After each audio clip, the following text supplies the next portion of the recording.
En préalable à notre étude sur la mission de l'âme, j'avais évoqué deux raisons pour justifier son rapport avec la démocratie. La première résidait dans la compétence morale d'un peuple, qui habite l'âme-cœur de chaque citoyen. Quand un citoyen vote pour son destin en commun, par transcendance innée, tout naturellement, il éveille en lui les valeurs universelles, comme le souci du bien commun. Par voie de conséquence, face à toute question d'ordre politique, social ou économique, la majorité du suffrage révélera la meilleure réponse possible, moralement parlant, à un instant T. Il importe de bien comprendre qu'élire un représentant n'est pas voter pour son destin. En revanche, voter oui ou non au traité du Mercosur, c'est décider du destin de la France. Et il est clair que ce traité favorise la finance mondiale et certainement pas nos éleveurs agriculteurs.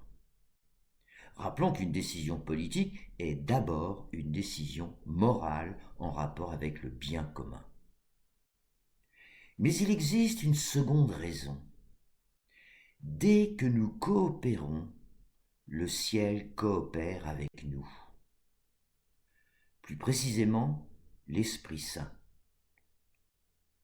Il s'agit de l'entre-nous de la Pentecôte, selon Gaël Giraud, dans Composer un monde en commun, sorti en 2022. L'économiste propose une herméneutique, une interprétation décisive de l'entre-nous issu du symbolisme de la Pentecôte. Gaël Giraud, bien connu du grand public pour ses nombreuses interventions sur les plateaux de télévision, est un économiste français spécialisé en économie mathématique.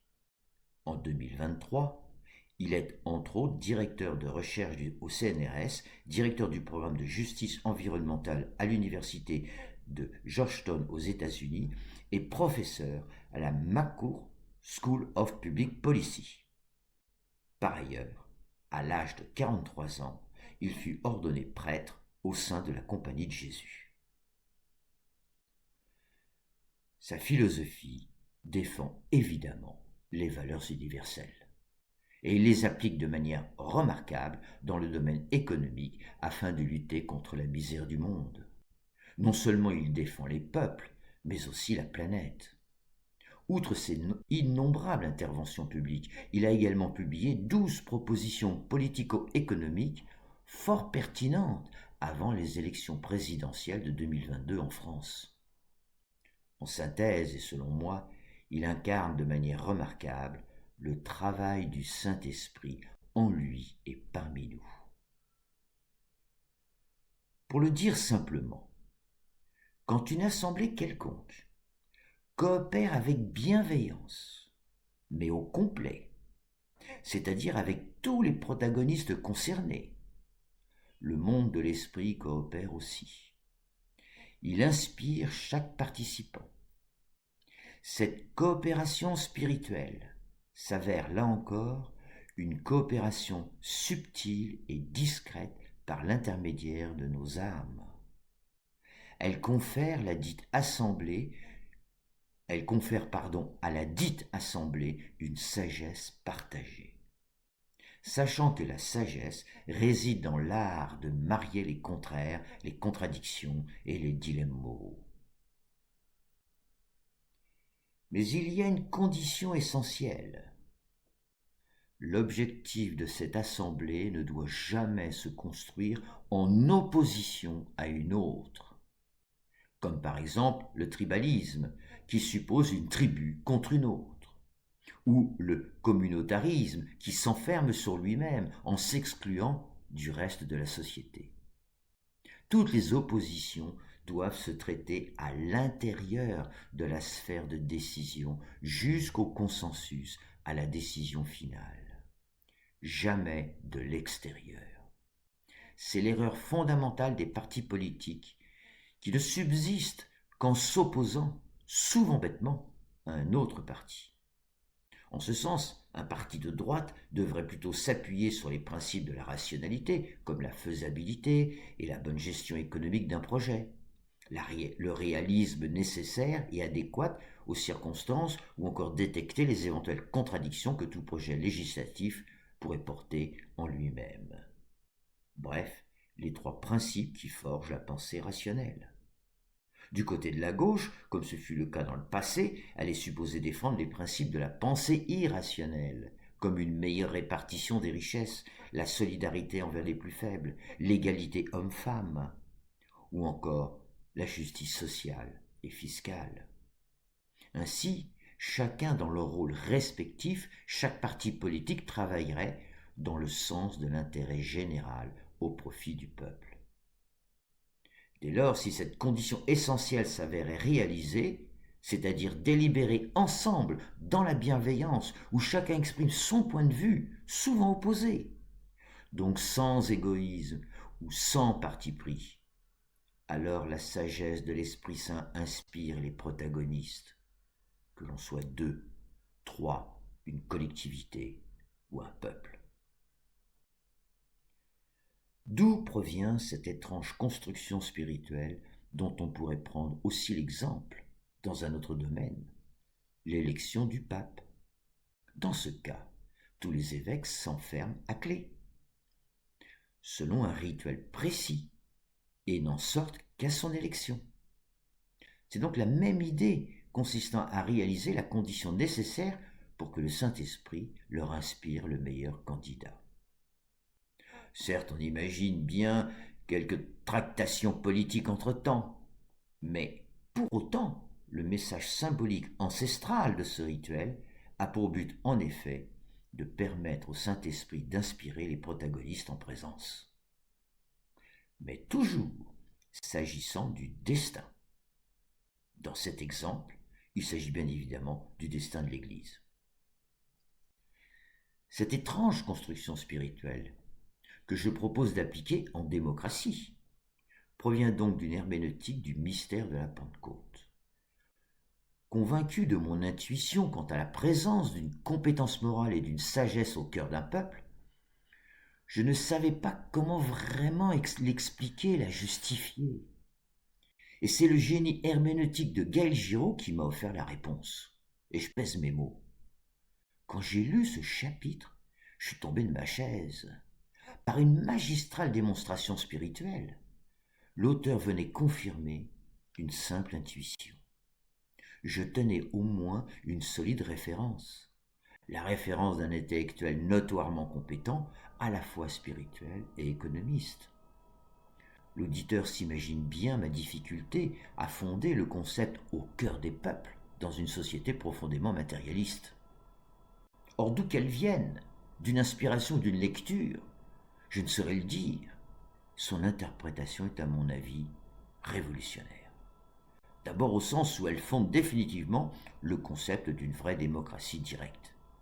Plus encore, elle pourrait révolutionner tous nos rapports humains dans tous les domaines de la vie humaine. Dès que nous sommes 2 ou une entreprise qui travaille au sein d'une coopérative, l'Esprit Saint nous inspire le bon chemin. Je suis le chemin et la vérité et la vie, disait le Christ. Au lieu de s'opposer systématiquement ou de combattre, nous délibérerions entre opposants. Au lieu d'exciter la guerre économique du tous contre tous, nous pourrions organiser un modèle consensuel. Au lieu d'organiser une concurrence artificielle, comme dans l'énergie européenne, nous pourrions raisonner en termes de coopération. Bref, l'hégémonie, l'égoïsme, l'impérialisme, la loi du plus fort, l'éternel couple dominant-dominé, et l'idée même de se faire la guerre serait ringardisée. Alors revenons à la Pentecôte. Rappelons que le jour de la Pentecôte, l'Esprit Saint se révèle à Marie et aux apôtres à l'aide du symbole de petites flammes qui se posent sur leur tête, représentant le feu de l'Esprit. Que nous enseigne la Pentecôte selon Gaël Giraud?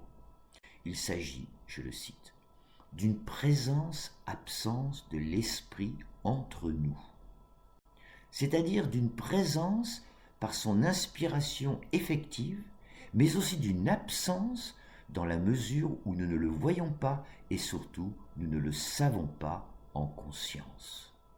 Je le cite. Celle d'un entre nous qui précède toujours nos discussions et sans lequel nos désaccords même n'auraient pas de sens, mais qui, lui-même, reste sans visage, n'impose jamais un sens public. Fin de citation. Quand Giraud dit « n'impose jamais un sens public », il veut dire que l'inspiration du Saint-Esprit n'est jamais imposée, à la manière du droit public qui impose sa loi d'en haut. En ce sens, il oppose la catégorie publique qui s'impose au peuple à celle de la délibération et de la décision d'un monde en commun. D'où le titre de son ouvrage, Composer un monde en commun. De son en commun, j'y ai perçu la démocratie directe. Mais ce qui n'engage que moi. Je ne l'ai jamais lu ni entendu proposer d'instaurer une démocratie directe. À mon grand désespoir d'ailleurs. En d'autres termes, la présence du Saint-Esprit sur nos têtes le jour de la Pentecôte nous invite à percevoir l'invisible et l'indicible lien fraternel, l'entre-nous, qui nous unit tous, tout en nous rendant chacun autonome individuellement. Je cite l'auteur. Une communalité par le travail même de composition en commun d'un monde de signification, de pratiques et de gestes. La préposition « en » dit l'histoire de la composition des efforts conjugués, des colères, des fatigues et des compromis, mais ne présume pas du résultat. Fin de citation. Ne présume pas du résultat s'avère d'une importance capitale du point de vue d'une philosophie vitale. S'engager dans l'amour, l'altruisme et la fraternité ne préjuge en rien de sa réussite. Plus encore, même une décision inspirée par le monde de l'esprit ne préjuge en rien non plus de sa réussite. Nous devons à jamais accepter l'échec, nous relever et nous engager à nouveau. Le entre de Giraud, du entre nous, caractérise le travail de l'esprit parmi nous et au-dedans de chacun d'entre nous.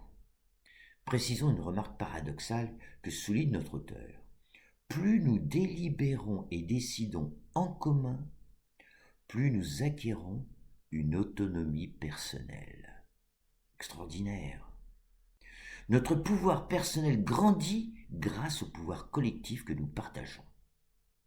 Et nous allons revenir dans un instant sur la question du pouvoir grâce à une autre herméneutique de Gaël Giraud à propos du retrait du Christ lors de l'ascension. Dans l'attente. Voyons plus avant le caractère universel de cet entre-nous céleste. En Matthieu 18, le Christ affirme la même idée tout aussi étrange et sur laquelle j'ai fondé le concept de démocratie. Je cite, « Je vous dis encore que, si deux d'entre vous s'accordent sur la terre pour demander une chose quelconque, elle leur sera accordée par mon Père qui est dans les cieux.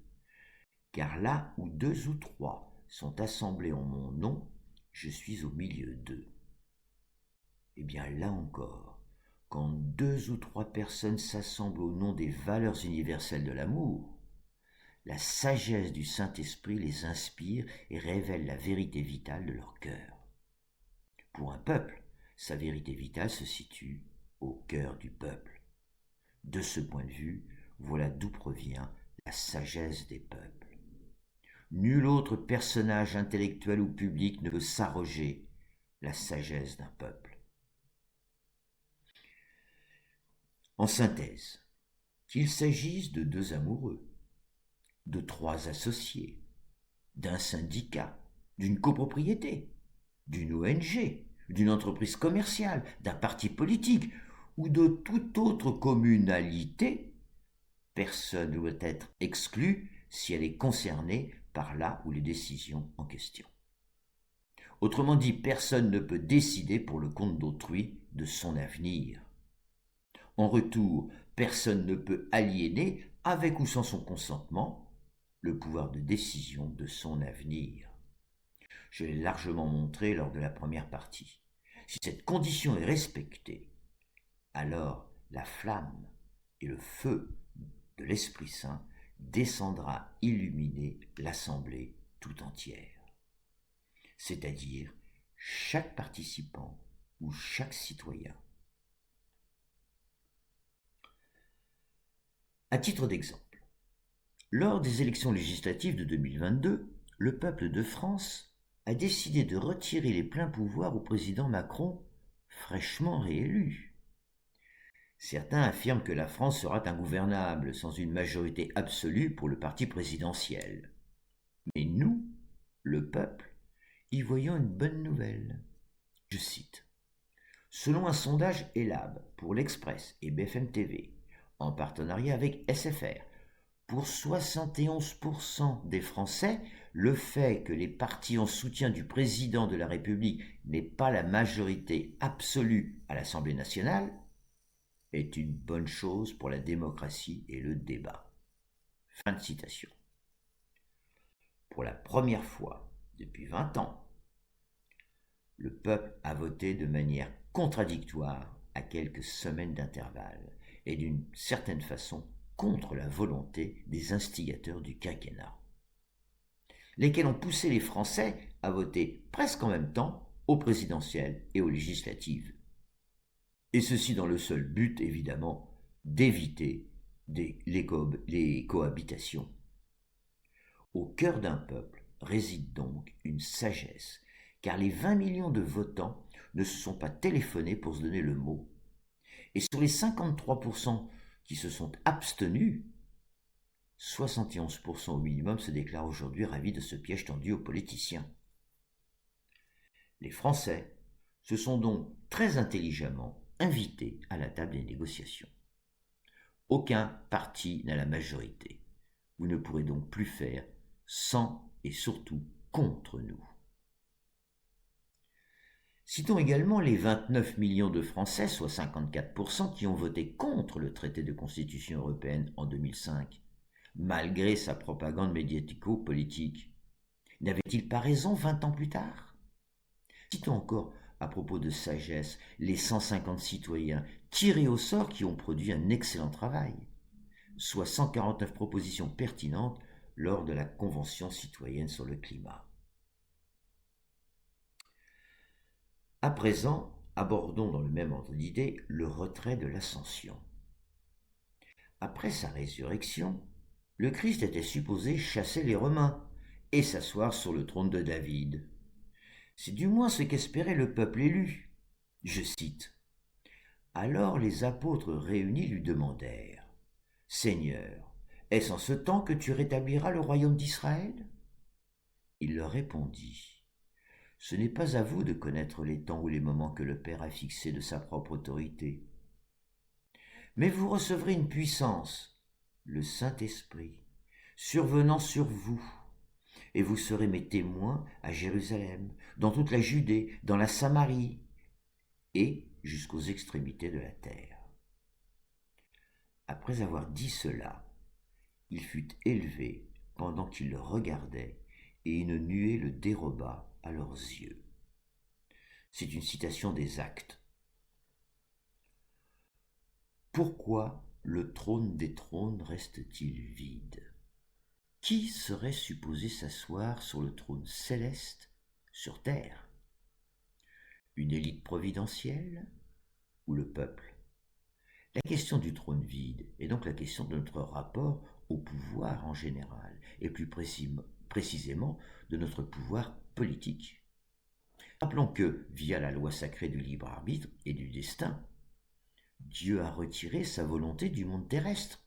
C'est le Timsum des kabbalistes, afin de nous laisser libres de nous aimer ou pas. La question du trône vide, issue cette fois-ci de la pensée du Christ, vient donc le confirmer, mais ajoute une interprétation de nature politique. En effet, laissant le trône vide sur terre, à qui le ressuscité remet-il les clés du pouvoir politique, si ce n'est à l'humanité tout entière, au travers de ses peuples et, in fine, à chacun d'entre nous. Pourquoi ?